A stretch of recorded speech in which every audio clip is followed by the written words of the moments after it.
Ano ang meron tayo dito na napakasarap at maganda? Handa na tayo! Kamusta? Tingnan mo, pipindutin ko na ang button na ito. Tingnan mo kung gaano kaganda ang laruan.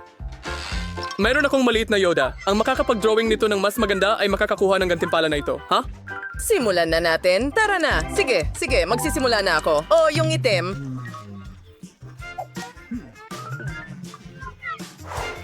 Mag-drawing tayo ng ilang tainga, ilang mata, and iikutan natin ng kaunti ang balangkas ng kamay.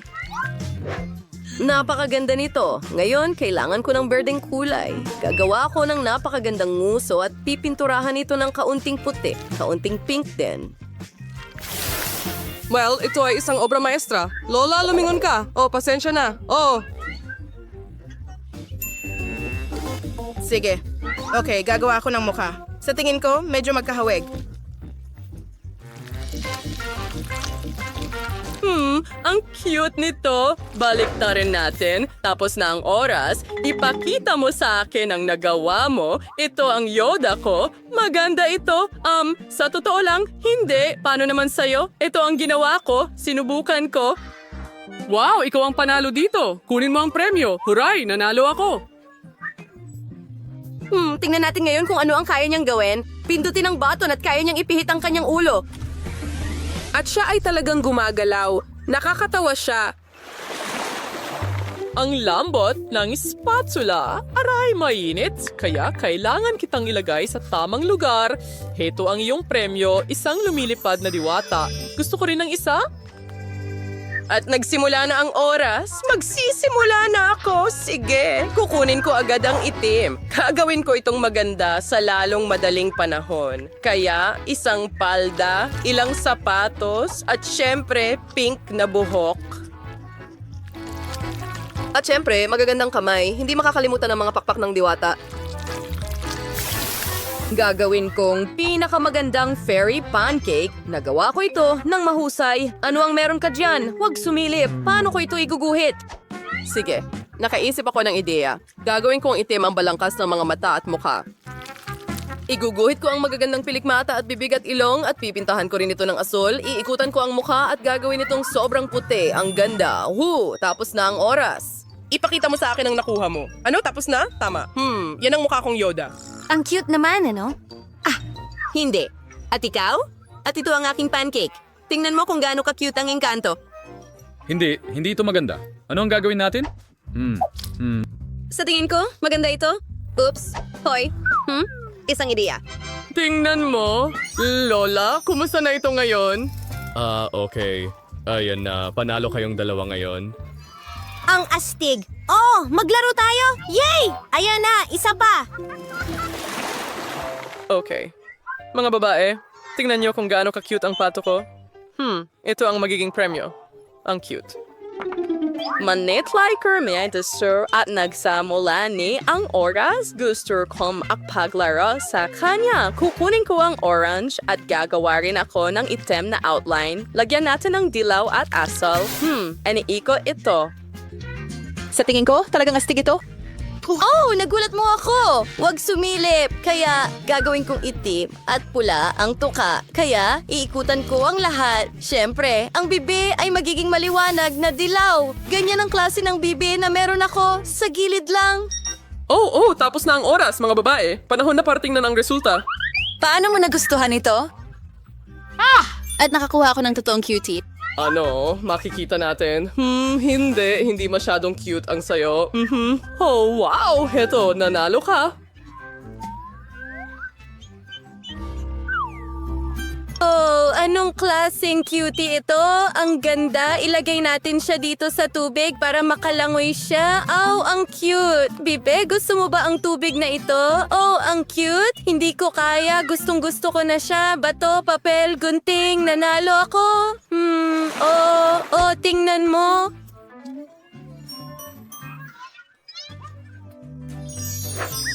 Hi. At ito ako kung paano kita nilaro. Wow, gusto ko ito. Nagsimula na ang oras. Tara na, mga babae. Opsyons, wang, kailangan magsukatin ng tama ang lahat. Ang taas, mga mata, ngayon mga tainga, katawan. Tumpat tayo sa ibang process. Gagawin kong itim ang balangkas at pipinturahan ko ng dilaw ang lahat. Makakaguhit ako ng ngiti, ngipin, at iyon lang ang kailangan natin. Pakiramdam ko magiging perpekto ito. Magpalit tayo. Halika na. Kaya, maingat kong pinipintahan ng dilaw at ngayon, babaliktarin ko ito. Ganyan ang nakuha kong Pikachu. Medyo dilaw pa, pula, kaunti pa, at ayan na. Iyan ang meron tayo. Lola, huwag matulog.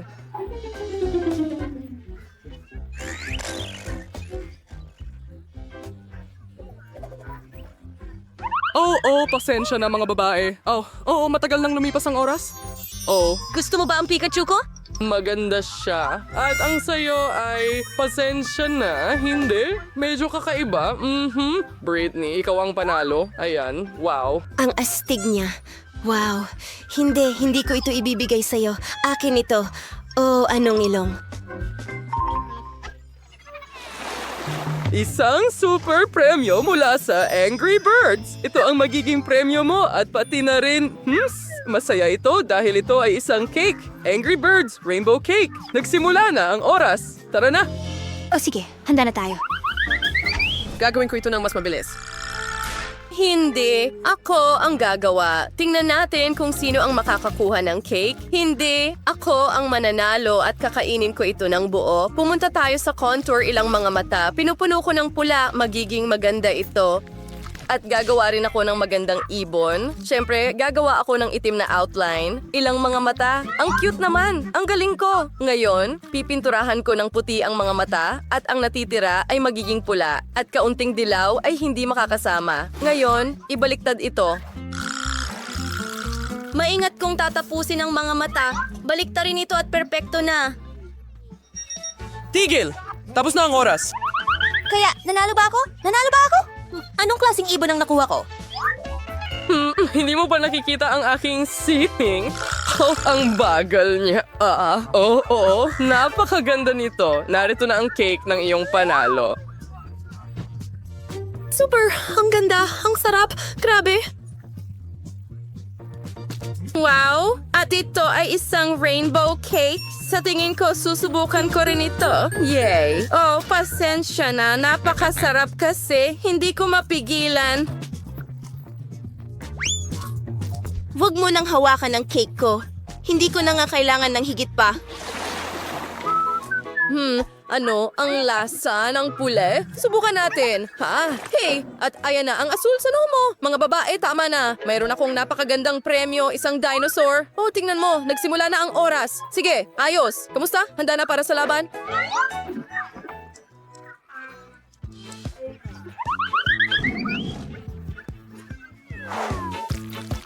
Sure, iku-riku ang bangkas ay ang itim, while yung sumes ka wili-wili, relay siya, and ang bibag, ngayon, syempre beige, pink asshole, mas beige, a cute na dinosaur. Okay, baliktarin natin. Sandali, pero bago yun, kaunting kalokohan. Ayan na ang asul na linya. Nandito ako at tumatakbo ang oras. Sige, oo, pasensya na. Kailangan nating magtrabaho. Tingkat sa bipinturhin ng asul and pink. Punuin at ilhipuang armadillo sa perpekto as flare cute sa dinosaur. Ngayon, variedar nating baligtarin ito. Ang cute talaga. At ganito ang akin. Tapos na ang oras. Sige, sa 3. 1, 2, 3. Ha! Yeeha! Ang cute ko. Ay naku, ang sama talaga niyan. At sa'yo? At sa akin ay talagang maganda. Oh, ang ganda! Ito ang iyong dinosaur na may candy. Ito ang iyong premyo. Kunin mo. Natutuwa ako. Kakainin ko silang lahat ngayon. Kukuha ako ng 3 candy ng sabay-sabay. Alisin ang mga balot ng candy. Napakasarap! Ang sarap! Parang ang mga candy na ito ay lahat. Oh, mag-share ka sa akin. Salamat. Ang taga, silver premyo. 6 to... Oo! Wow! Ano itong lugar na ito? Isang bagong hamon? Malalaman natin ngayon. Wow! Ito ay bote ng pinakamasarap na apple ng Coca-Cola. Ang swerte ni Anne. Oh, hindi na ako makapaghintay na subukan ito. Ito ang paborito kong inumin. Alisin ang takip at subukan natin. Ang sarap. Oo, isang bote lang ay hindi sapat para sa akin. Oh, sandali. Paumanhin, Mary, pero hindi ko mapigilan ang sarili ko. Oo, kaya mas mabuti na huminto sa isang bote. Sige, hindi na ito mauulit. Pasensya na. Wow! Si Mary ay nakakuha rin ng Coke, pero napakaiba nito. Parang gintong cola. Wow! Ngayon, tingnan natin kung ano ang itinatago ng magandang gintong bote na ito. Wow! Nakikita mo ba ang kulay na ito? Talagang ginto ang cola na ito. Hindi na makapaghintay na tikman ang napakagandang inumin na ito. Anong kamangha-manghang lasa? Oo, hindi nakakapanghinayang magbigay ng kayamanan para sa bote ng ganitong inumin. Ang Coke na ito ay naging ginto ang dila ko. Wow. Ang kumukulo ang tiyan ko. Pasensya na, Ann, pero hindi ko rin mapigilan ang sarili ko. Ano? Wow, tingnan mo lang ang mukha ni Ann. Puno ito ng mansa ng gintong cola. O, Ann, isa kang tunay na prinsesa. Naghihintay na lang tayo sa ating gintong prinsipe. Handa ka na ba? Ano ang nariyan? Wow, ang gaganda at nakakatakam na mga rolyo. Hoy, sa totoo lang akin ito at hindi ko balak na ibahagi ito. Kaya, subukan natin ang una. Dahan-dahan, huwag magmadali. Oh, ang sarap nito. Oh, siguradong hindi ka titigil sa isang roll lang dito.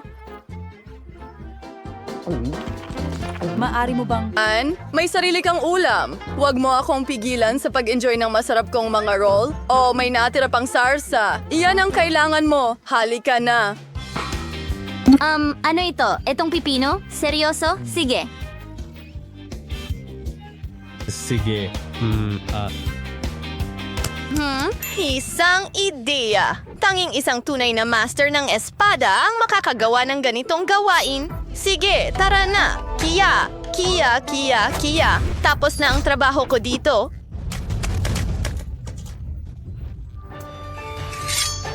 Uy, ayos ka lang ba, Mary? Oops, sa totoo lang, maganda ang mga pipino para sa balat. Sige, oras na para gawin ko ang aking putahe. Kumuha tayo ng kaunting kanin, i-roll natin ito ng ganito. Nagiging maganda ang mga roll. Subukan natin ngayon. Hindi naman masama. Oo, sa tingin ko, kakainin ko ang bawat piraso. Huwag hayaang masiyang ang ganitong kagandang putahe. Ang astig ng espada. Siguro naging samurai ako sa nakaraang buhay. Oops! Pasensya na. Sa tingin ko medyo nasobrahan ko ang lakas ko. Pero talagang mabuti ito para sa'yo. Talaga. Oh, hindi. Okay, hindi. Mag-iisip tayo ng paraan. Huwag kang umiyak. Heto ang pandikit, sa totoo lang. Okay, perfecto. Hooray. Ano ang naghihintay sa ating mga bayani sa bagong hamon? Mukhang si Mary ang magsisimula ngayon? Wow, tingnan mo lang itong napakagandang gintong popcorn. Ang lasa at hitsura ay perpekto. Pasensya na, Ann, pero hindi ibabahagi ni Mary ang ganitong kasarap na bagay. Kuya, isa pa mga finger so many yung feral ka. Sit ay isang pakete ng popcorn. Pero nasaan ang popcorn mismo? Siguro nasa loob ito kung saan. Ano? Hintayin? Talaga? May ilalim ba talaga ang pakete na ito? Ano? Ang kakaiba nito, may ilang butil ng mais sa pakete, pero hindi ito popcorn. Bueno, maaari mo namang subukan. Tingnan natin. Aray! Ang tigas nila. Hindi ito ang delicacy na pinangarap ni Ann. Wow, mukhang may magandang ideya si Ann. Siyempre, sa tulong ng pangkulot, maaari mong initin ang mga butil ng mais at gawing popcorn. Masarap? Gayunpaman, para makakuha ng popcorn sa ganitong paraan, kailangan mong magtrabaho ng husto. Ilagay mo ang ilang butil ng mais sa isang curling iron. Wow, parang may magic. Hindi ka panipaniwala.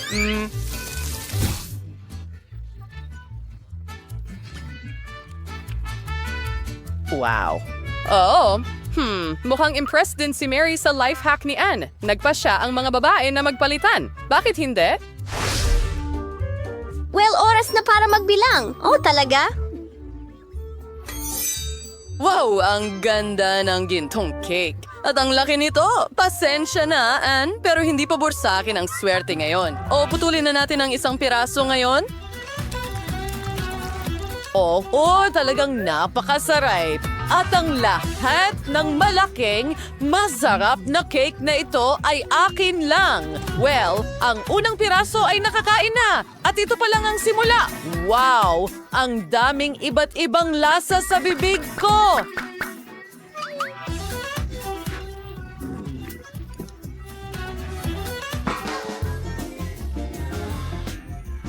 Wow! Ito ang mga candy ko dito. Magsisimula ako sa tsokolate. Mahilig ako sa tsokolate, pero bakit kakain lang ng tsokolate kung makakagawa ka ng masarap na sandwich mula sa tsokolate na waffles at marmalade bears na ganyan? Oh, ang sarap tingnan. Kaya ang unang kagat. Talagang hindi ka panipaniwala. Ang sarap! Wow! Oh, may natitira pa. Ara na, mga babae. Sandali, hindi. Ano, ito ba ay isang gintong burger? Parang gawa ito ng buo sa ginto. Ang ganda nito ay nakakapanghinayang. Kahit na mukhang hindi ganun ang iniisip ni Ann. Paano naman si Mary? Biro ba ito? Hindi mo nga ito matatawag na sandwich. Mukhang may ideya si Mary. Ano ang ginagawa niya? Well, gumawa si Mary ng maliit na cute na burger. Ngayon malalaman natin kung ano ang lasa nito. Sige.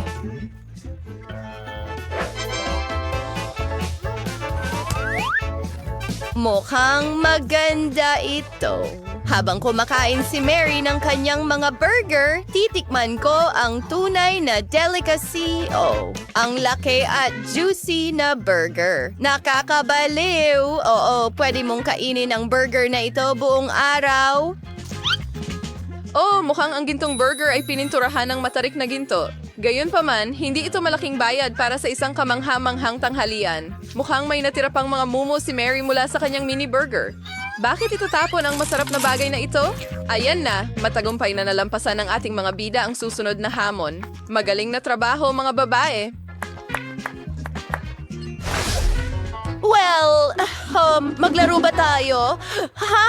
Nanalo ako? Ako ang mauuna. Wow, Baskin-Robbins ang paborito kong ice cream. Isang buong balde at para sa akin iyon. Oo, ito na ang pinakamagandang araw ng buhay ko. Subukan ang unang kutsara. Oh, ang lasa ay talagang napakasarap. Pakiramdam ko kaya kong ubusin ang balde na ito agad. Hoy, bakit ka nakaupo dyan, Ann? Buksan mo na. Sige, tingnan natin. Wow, wala akong ideya kung ano ito, pero mukhang napakaganda. Sana naman ay nakakain ito. Subukan natin. Masarap. Mukhang napakaswerte ng dalawang bayani sa pagkakataong ito. Tinatangkilik ni Ann ang kanyang masarap na gintong sorbetes at si Mary naman ay kumakain ng paborito niyang Baskin-Robbins. Gayunpaman, mayroon pang mas maraming sorbetes si Mary. Ang sarap pero, wala nang natira. Pagayunpaman, sa pag-achiyong ito ay handi na talaga siyang magbahagi sa isang kaibigan. Anong masarap na mukha? Nagustuhan mo ba ang video? Ibahagi